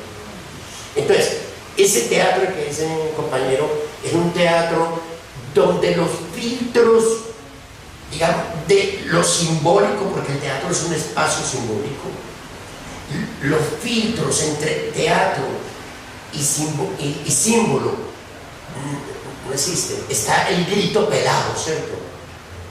Cosa que está pasando incluso mucho ahora y es absolutamente lícito. El panfleto. De ahí nace el panfleto, que no tiene una intervención muy elaborada, pero es un teatro, yo digo, lícito, porque también desde el escenario hay que gritar, desde la canción también hay que gritar desde la pintura. Porque el arte es eso, me falta algo, me aficio con esto que estoy, entonces tengo que decirlo. Hombre, no fue muy elaborado, pero lo hiciste, porque el teatro es un medio, el arte es un medio de expresión, una manera de comunicar con el otro.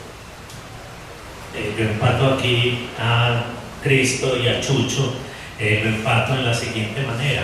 Resulta que tú mencionaste ahorita que era vedado leer El remordimiento y Viaje a pie, ¿cierto?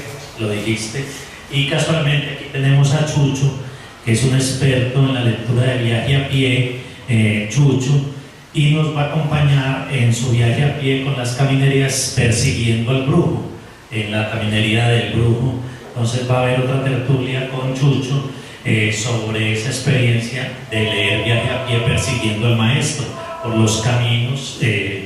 Recuerden que Fernando González viajó hasta Chocó, se fue hasta el original, no fue hasta... Va a Manizales, Armenia, Cali, Buenaventura. Buenaventura. Ah, listo. Entonces viajó. Entonces viajó. Entonces ellos van a contar la experiencia de hacer ese. Ellos van apenas hasta aquí, hasta Izmir, van hasta Manizales. Bueno, y yo tenía una pregunta ahí para Cristo, pero la respondió ahí en medio, pero yo que aquí con Diana quisiera que la veo muy panfletaria. Como diría ahorita Cristo, mentira, no, sino que realmente la veo con una cosa novedosa, nueva en su discurso con relación a ustedes, de que apenas está entrando, entonces no ha sufrido, no ha tenido esas penas, apenas está entrando, no ha terminado de hacer su noviciado, y a nosotros nos escuchan por la web, les decía yo, unos 4 o 5 grupos de Humanidades 1, universitarios, que no saben qué hacer. Entonces, pues ellos no están escuchando esto. Ellos, hay uno, primer semestre, pues si de 17 años, uno entra a los 20 años a la universidad, pues por lo menos, ya entran de 16 y 17 años, no saben qué hacer. Entonces, la pregunta, Diana, al grupo especialmente de Humanidades, que son 4 o 5 grupos de la Universidad del Politécnico, Jaime Sasacadaví y de Uniminutos, con la profesora Glenny, que nos escuchan en la web, ¿qué les dirías desde el teatro para esos sueños?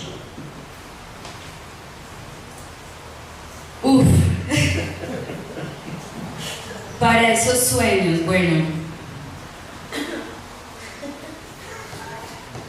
no sé, a veces uno deja de pensar en uno mismo por hacer cosas por los demás, llámese mamá, papá, abuelos, un amor, ¿cierto? Alguien, y uno entrega todo porque siempre entregamos y construimos a partir de ahí, pero como que lo hacemos para ellos. Cuando nosotros ponemos como esos focos en nosotros mismos, en mirar hacia adentro, qué quiero, como la vida, qué es lo que me ha puesto a mí, que me ha enseñado de cierta forma estas cosas.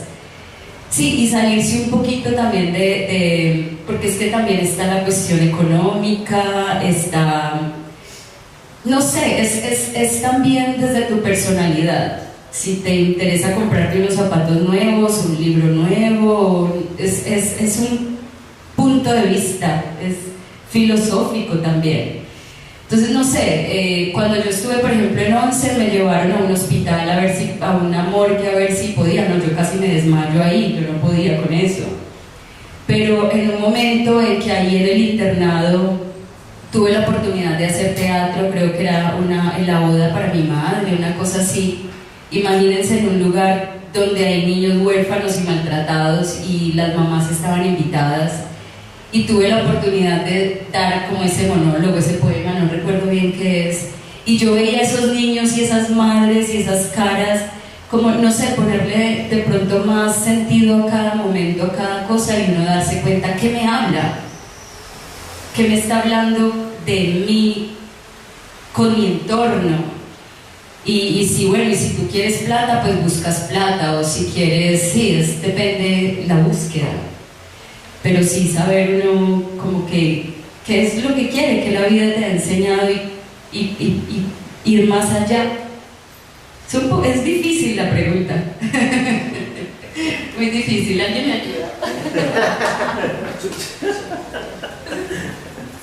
Bueno, otra duda. O sea que esa división comedia-tragedia, una parte de la comedia se va para el cine, la televisión, el humor y todas esas representaciones que vemos a veces vulgares, escatológicas, y hay otra parte que se viene netamente en el teatro que hacen ustedes hacia la tragedia. Por ahí casi que se va viendo entre el teatro serio de ustedes contra lo que uno ve en los otros medios. A ver, hay factores como son estos, buscar como las fórmulas de que generalmente en grupos que se dice qué le interesa a la gente, y ya sabemos que la gente está muy interesada en violencia. Eso está en el ADN de los seres humanos. Yo no lo critico porque es que aquí no es cosa moral. Hay cosas que están en el ADN del ser humano, cosas como por ejemplo, ¿por qué el oro tiene tanto valor? Porque brilla. Dicen, si fuera opaco no tendría ningún valor. Eso está en el ADN del ser humano, parece. Llegó el ejército. Entonces,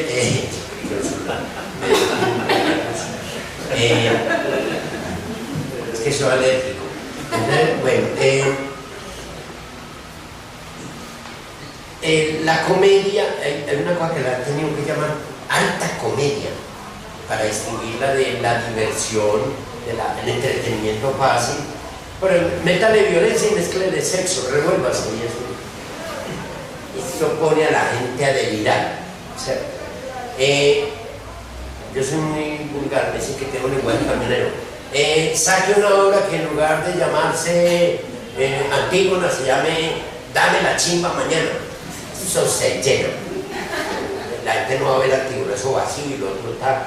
Porque eso está en el ADN, la pulsión del ser humano, la pulsión del eros, la pulsión de la muerte. Recordemos que los motores que nos mantienen vivos, ¿cierto? Son el miedo, la muerte y el eros. Son los tres motores de la humanidad.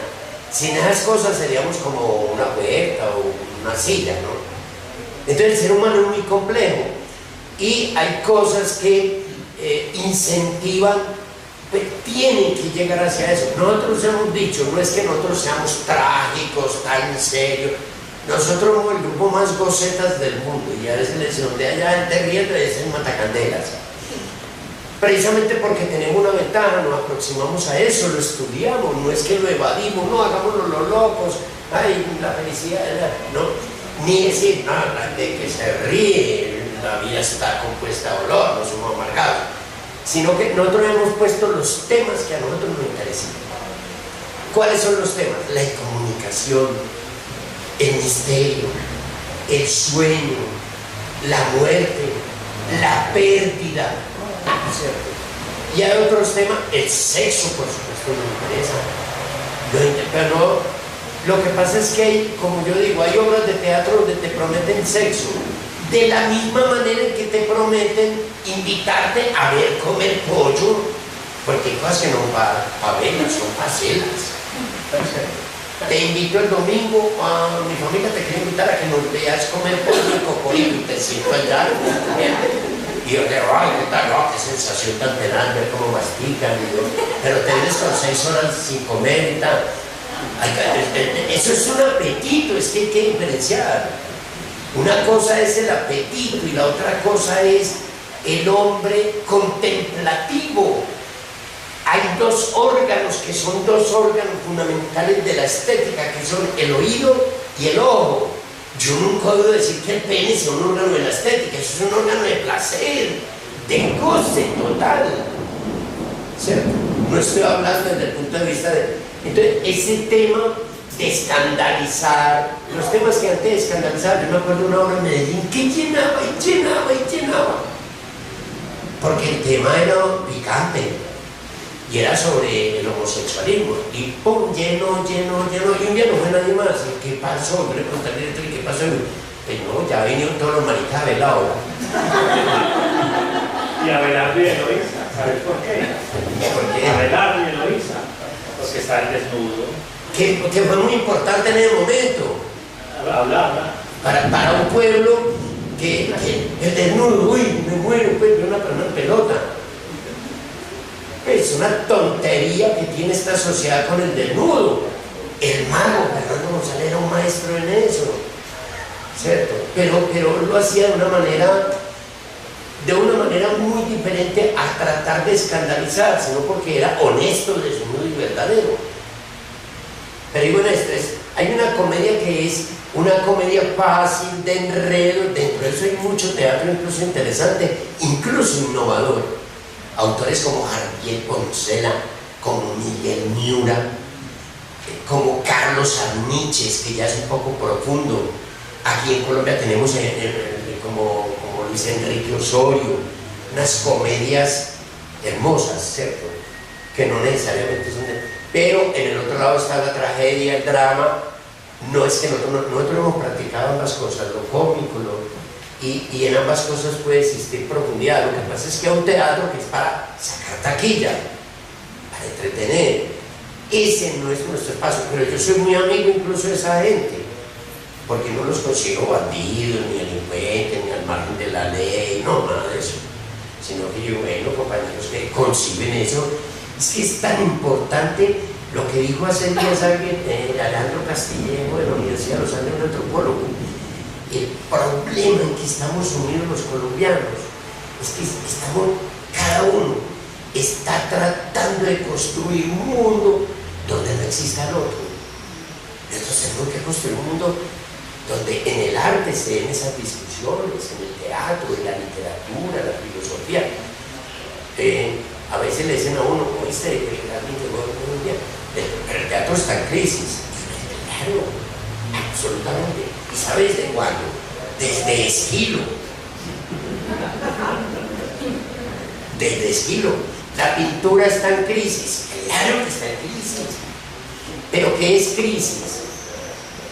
Crisis está mal. Si está mal empleada la palabra crisis. La crisis es una pugna entre lo viejo, que no acaba del todo de morirse, y lo nuevo, que no acaba del todo por venir. Entonces el choque es muy interesante. Claro que sí, los autores están poniendo en discusión el teatro aristotélico. Aristóteles no va más. Aristóteles cada rato le apunta a pie, lo sacan por una puerta, lo tiran a la calle como si fuera un borracho, y de repente Aristóteles regresa por allá y dice, pues dejemos a ese borracho ahí, y el borracho sigue dando proyectos. Toda vanguardia, me lo decía el dramaturgo Fabio Rubiano, toda vanguardia es el intento de matar a Aristóteles inútilmente. ¿Qué vamos a hacer? Que el teatro no puede y no debe contar historias. Hicieron un seminario en Cádiz y un tipo decía, a mí en realidad no me interesa el público, ni las historias. El público es absolutamente secundario en el teatro. Y Santiago dijo, entonces presenten esas putas obras a los carros en un parque ahí.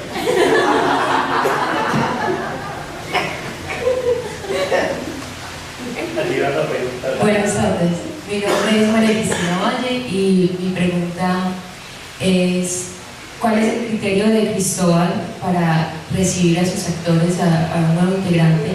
Y para los chicos también, ¿cómo es esa recepción entre los actores que ya están en el grupo, los actores viejos y los actores nuevos, por decirlo de alguna manera? ¿Cómo es esa convivencia social entre ustedes?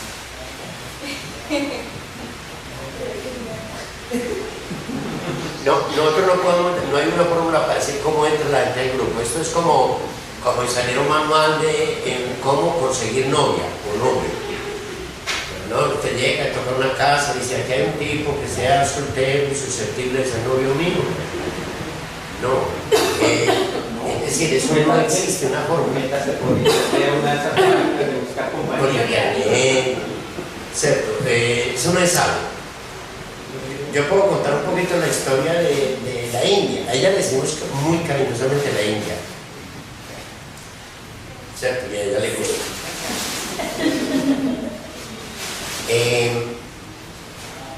La India, por ejemplo, una persona que me empezó a acosar en Facebook,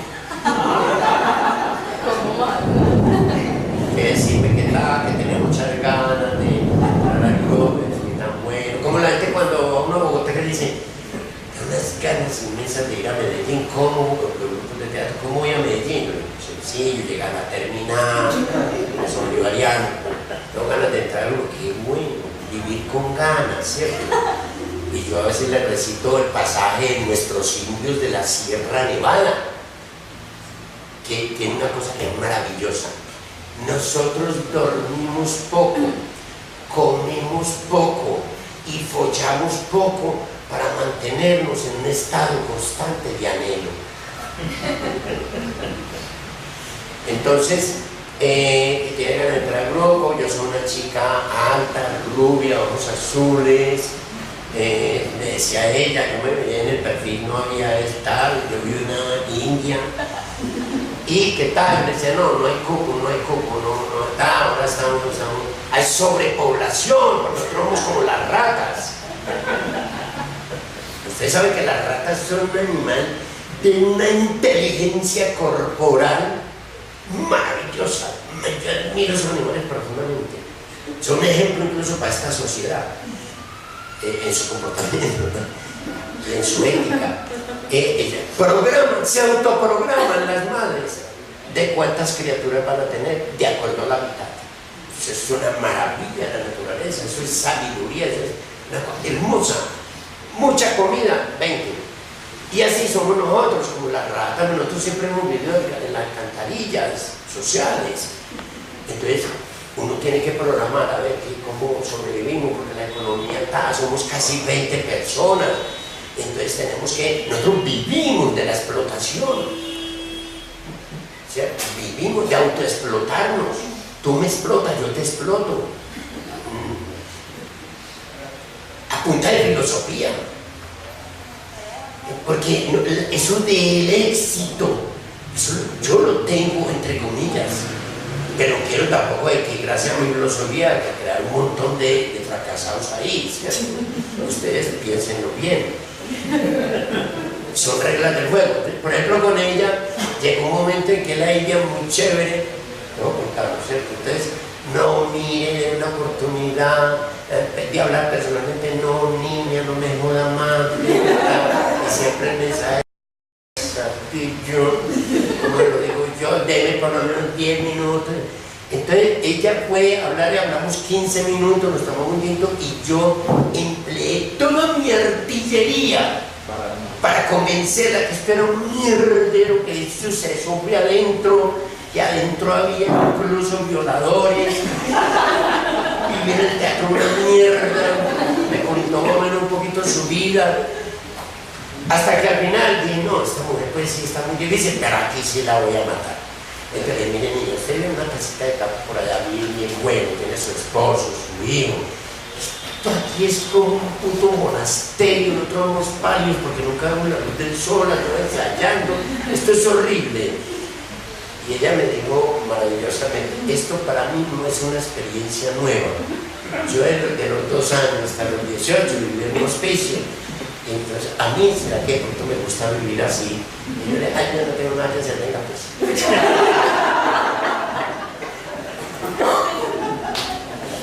Pero cada uno llega de una manera distinta. Sky siempre mete en colados.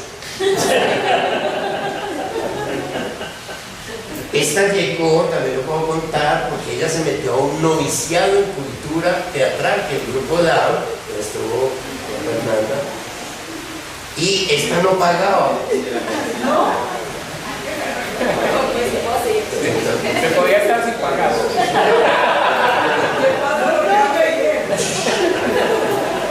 Yo estoy pagando lo que quedé viendo. Entonces, no, en algún momento digo, no hermano, yo me quebré, pues es una mentira pero inmensa, que ojalá yo le había visto la cara de que llegó.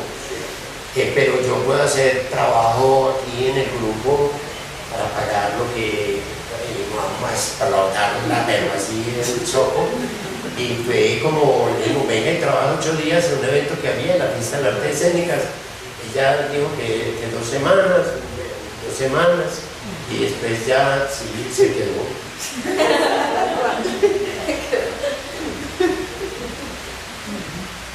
Es una cosa increíble porque a mí me llaman los grupos, hermano, yo cómo hago, los actores ya nadie quiere trabajar, nosotros tenemos el programa, el proyecto, exactamente lo contrario, es como un misterio, es decir, tenemos sobrepoblación, y a mí les digo, les confieso a usted acá, a mí me da un dolor cuando le digo a una persona, no, porque el ideal mío sería tener, los que leyeron en América de Kafka, Teatro Natural de Oklahoma, que es donde el protagonista por fin encuentra asiento y que es como una metáfora de la vida, y era un teatro infinito que a todo el mundo aceptaba.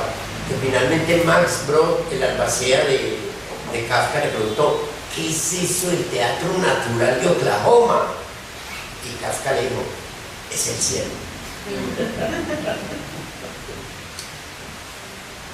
Ya, la ultimita ya, porque ya vamos, no que no funciona ahora. Listo. Bueno, no, listo. Una última pregunta. Pues. Buenas tardes. Yo me llamo Valeria. Hola. Bueno, les quería preguntar, usted dijo que dentro de la función del teatro es compartir un estremecimiento. Y yo considero pues que todo lo que se hace tiene una intención. Y creo que dentro de las temáticas que ustedes escogen trabajar está pues una intención implícita. Pero entonces pregunto, digamos a la hora, al momento de montar una obra, ¿ustedes tienen una intención clara o se apegan a la idea de compartir ese conocimiento o cómo funciona eso? No, sí, lo primero, esto está muy claro. Entonces, lo primero que nos preguntamos es una cosa que en dramaturgia existe que llama la famosa ley del interés. Es una cosa profunda, la cual se puede hablar mucho, pero para no extender, para cantarlo y explicarlo, como eso le decir más gráfico.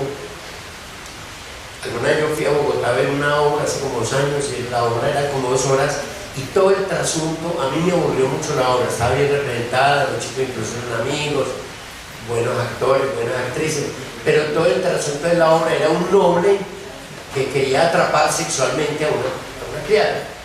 Y entonces me aburría mucho el tema, porque entonces se reía mucho, había cosas picantes, y yo estaba muy aburrido. ¿Y por qué? Porque yo decía, pues ese tema, pues yo decía, ay no, ¿cuándo era que ese man se comía esa vieja? Sí, porque a mí ese tema, no, cierto, no. No había algo que propusiera que iba más allá de eso.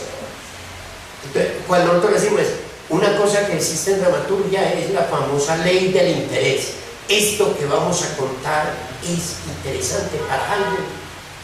En primer lugar, para mí, como también yo soy el universo. Decía la Fernando González que era un escritor aldeano, él decía, no le olvide que el universo también está en el Parque de Berlín.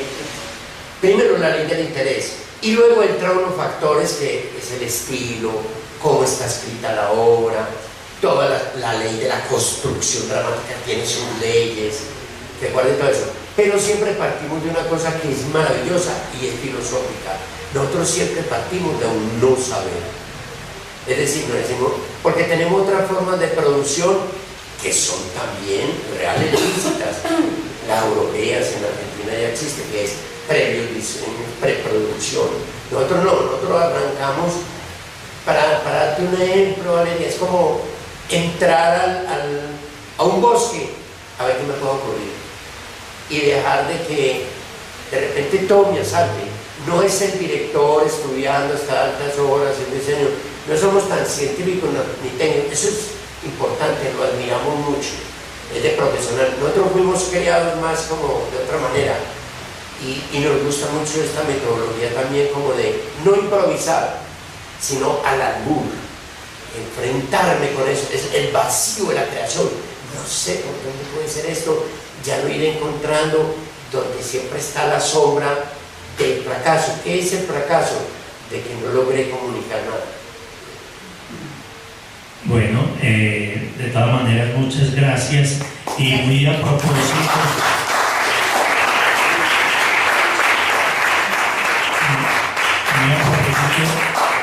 una convocatoria, el ícono que es la casa del Matacandelas, que es el primer amor. Entonces, muy a propósito la foto que enviamos en la convocatoria, porque es un ícono en Medellín, así todo donde quede, es un ícono para todos los que quieran ver buen teatro y quieran soñar. Bueno, nosotros cambiamos un poquito la evaluación de la sesión, la pusimos virtual. Ahorita que venía en el bus, decía, es que una universidad virtual porque cree en lo humano. Y yo, pues eso tiene una contradicción ahí. Pues en educación virtual porque creen en lo humano, ¿no? Eso es imposible. Entonces, nosotros la evaluación la pusimos virtual este año. Está en la página de otra parte, proyectos, evaluación, grupos ojos. Por favor, pueden entrar y ahí la llenan y quedan en tabla. Pero es más fácil si la quieren llenar hoy, si entran a la agenda cultural, ahí encuentran el boletín del grupo Ojos y ahí está el enlace.